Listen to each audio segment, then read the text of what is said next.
Hi everybody and welcome to Retro Ratchet. So in this video I'm going to show you around Project Escort. So after you've watched all the video and seen all the work that I've done to it and the condition that it's in, it'd be interesting to hear your opinion on what you think it's actually worth. And thanks in advance.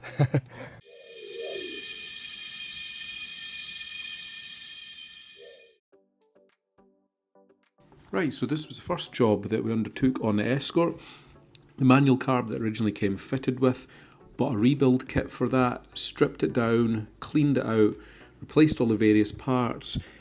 The job itself wasn't as daunting as it actually looks in the video. I think it's just a case of being methodical when you're doing it, keeping everything clean and replacing as many bits as you can, and then making sure it's set up correctly once you're finished. Then we swiftly moved on to trying to make it look a wee bit better. So we took those horrible red pinstripes off the side. Then after that, gave it a good clean under the engine bay, checked out that battery tray, washed it all down, and then in the interior give that a quick detail and clean. And that was a finished article. I was actually really impressed with how well it came out. Next job, what we done is machine polish, just to try and get a bit of a shine back on the bodywork there.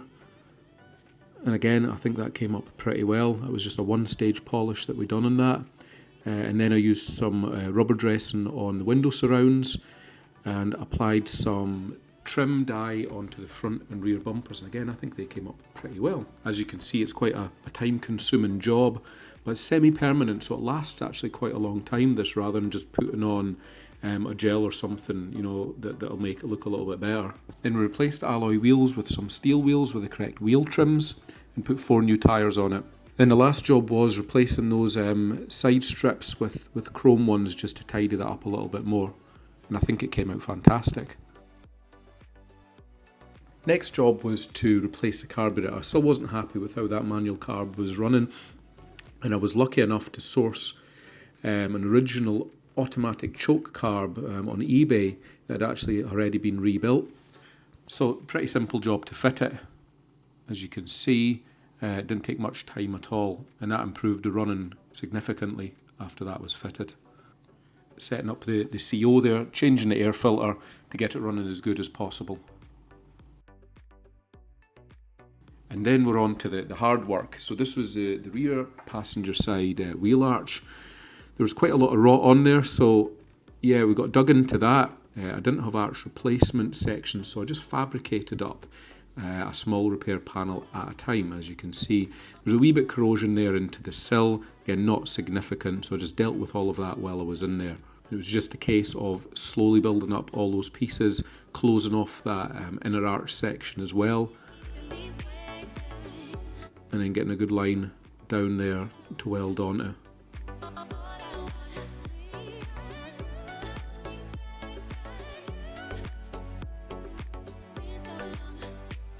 And a few little patches at the end just to close that off, and then clean all the welds up.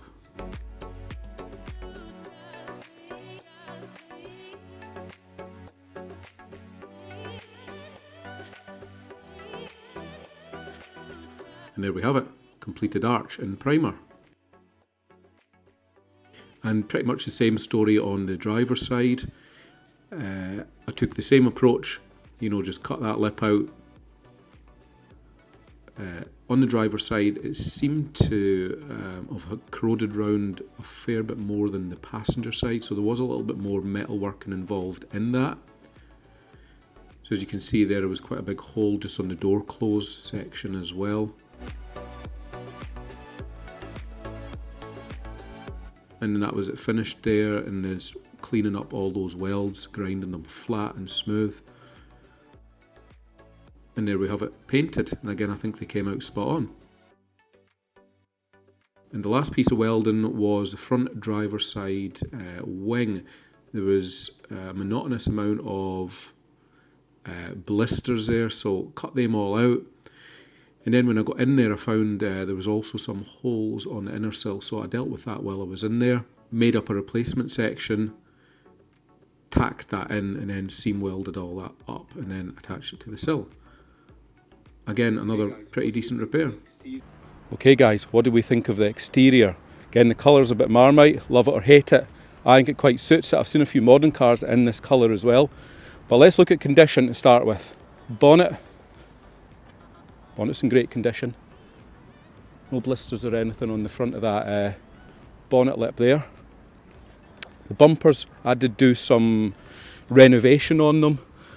I put some trim dye on them, so they look reasonable, no perfect. A couple of wee scuffs on the edge of that bumper if you zoom right in, but nothing major.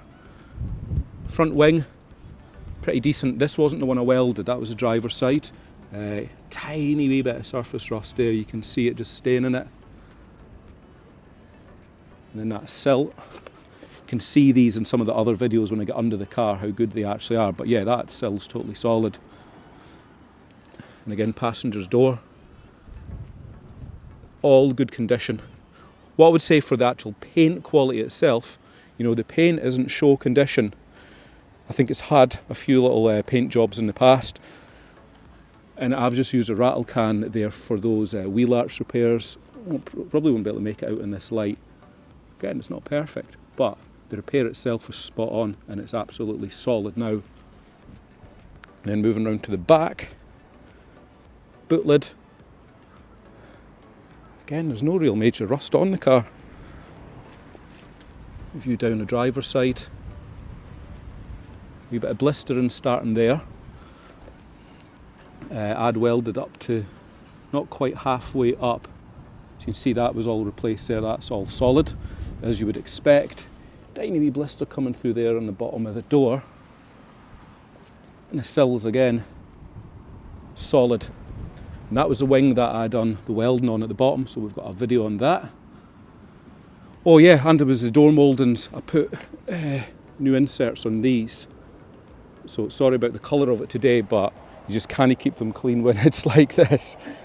But I think it looks pretty cool. Look, sun shining on that there. It really does stand out. Obviously you've got the steel wheels on it with the original Ghia wheel trims. I love originality on a car like this. Again, let me know what you think. What's your opinion? Right, so the interior. I think the interior condition speaks for itself. Check out the condition of those seats. I mean, they're like brand new. And that's the driver's one as well, which should be the most amount worn on it. Passenger's one. Carpets. I mean, to be fair, I probably should have put mats on to protect them, but shows you how original and unworn they are. Door trims. They usually wear around there. This one's pretty good. And Ghia, being a Ghia, it's top spec, or at least top spec for its time. So it comes packed full of kit. So we've got electric front windows, which you can see there. We've got electric door mirrors. Operated off of that one, it's like a wee joystick. What else have we got? We've got standard heated back window. We do have the original Ford amp down there, but that's not connected up because the eagle-eyed among you will probably notice that that's not the original Escort head unit. That one's 5 years younger than it should be, so they're not connected up. Ignore the choke, it doesn't have a manual choke, it's back to an automatic choke like it was from the factory. A little clock up there. You have manual sunroof. Remember these? Tilt and slide sunroof that you actually have to wind. You don't have a button to press. It's actually quite hard work. I don't remember it being that difficult. I guess we are a little bit pampered these days. The rear is pretty much the same. Again, the seats are totally mint. Seat backs. I'll give you a wee shot of the headlining. Again, headlining's immaculate in it. Door trims. They're great condition as well. I guess the interior colour is either love it or hate it. I happen to think it quite suits something in the late 80s, but again, let me know in the comments what you think. Does it spoil the car or not? Right, let's go for a wee drive in it. Probably the most interesting bit. Starts really well. Car's obviously warmed up. I've got it a location away from the house here, so I've got some space to do the filming in. Yeah, so idle sits. Don't know, that's maybe about 800 RPM. You might be able to see it from that camera, I don't know. Ghias came with the rev counter and stuff on them, so a little bit of a nicer dashboard rather than just having the clock there. There's the clock up there. 5-speed gearbox. Never renowned for being super precise, and they do lose a wee bit with age as well. So this one, probably you've seen this in other videos, it's got 49,907 miles on the clock. So say 50,000. I have no reason to believe that that mileage is not genuine when you look at things like the condition, you know, of the steering wheel, gear stick, the seats, and as well what it's like underneath. So I'd say pretty low mileage for any car these days. And yeah, let's see how it drives. Once it gets fully warmed up, it sits round about the M mark there. I don't know if that's normal for them, but that's what this one does. Heat blasts out the heater, so as far as I'm concerned, it heats up really well. From memory, I think these had maybe 90 horsepower when they were new, so you're not going to be doing any traffic light Grand Prix in it anyway. But what I think it is, it's a really nice, refined, you know, modern day kind of retro car that you can just jump into and drive. It starts well every morning. It goes well, you know. I've not had any breakdowns in it, touch wood. Hopefully it's not like the kit video where we actually have a breakdown in mid-filming. That would be a wee bit embarrassing. But what we'll do is we'll take it on to a national speed limit and then see what you all think. Brakes are really good in it. They're pretty firm. Steering takes a wee bit getting used to, not because there's any wear in it, simply because it's so low geared. There's no power assistance in this one. It's alright when you're doing normal A-class road speeds, but see when you're manoeuvring into spaces at the shops, that's when you have to remember that you have to turn a lot more to get it into a space. That kind of manoeuvring in and out your driveway. But that's just a characteristic of most of these cars that don't have power steering. But the steering does feel nice and tight. You know, they do wallow. It is very, very old. It's 1988, you know, so not long and it's going to be a 40-year-old car. And you've got those big, high-walled tyres on them as well, so the handling isn't particularly precise, but I don't think it was really intended to be on a Ghia anyway. The gears are very, very long-legged in this, if you believe what the speedometer says. That's second gear there, going into the national speed limit.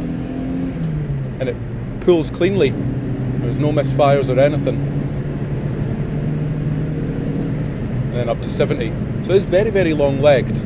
Maybe the speedometer's lying, of course, and we're going a lot slower than it actually claims we're doing. But yeah, that's it. We're sitting at just under an indicated 70, so about 68 or something like that. And it's showing 2,500, you know, in fifth gear.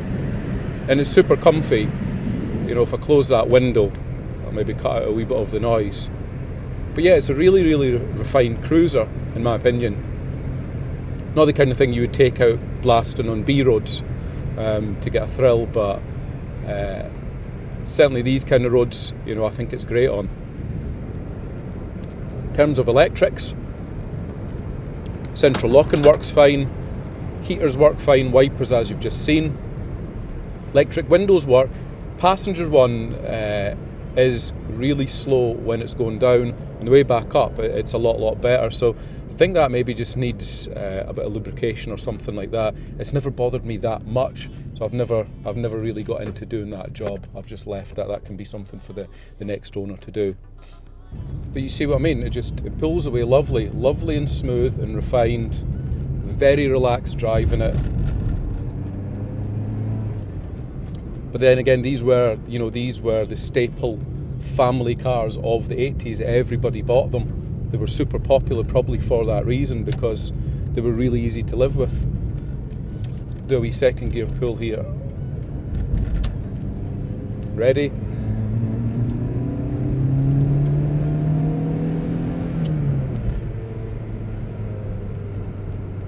So yeah, it's alright, you know, for a 1.6 with 90 brake. Soaks up all the bumps and unevenness of the road. But it's pretty good for that. But I have to say it is something, I think for the purpose of having a retro car you can just jump into. My mind of what it's worth, I think it's extremely good value for a Ford of that era with this mileage and in this condition. It'll probably be a long time till the Ghia models get up to, well, I suppose anywhere close to XR3i values. I mean, they never will, in all honesty. But I think you get a lot of car for your money. See what I mean about this steering? A lot of input to get round this corner. I was going to say you can see no warning lights on the dashboard, but to be fair, there's very few warning lights that would actually go off when you're driving. You've maybe got your battery one for your alternator, your low engine oil pressure, but I guess by that time it's too late, and your brake fluid level. So we didn't really want any of them coming on when we're driving. But yeah, sitting there 40 mile an hour, 1500 revs, just plodding along. So that concludes the summary and roundup of the Escort project. Please remember to like and subscribe and leave me some comments. See you next time.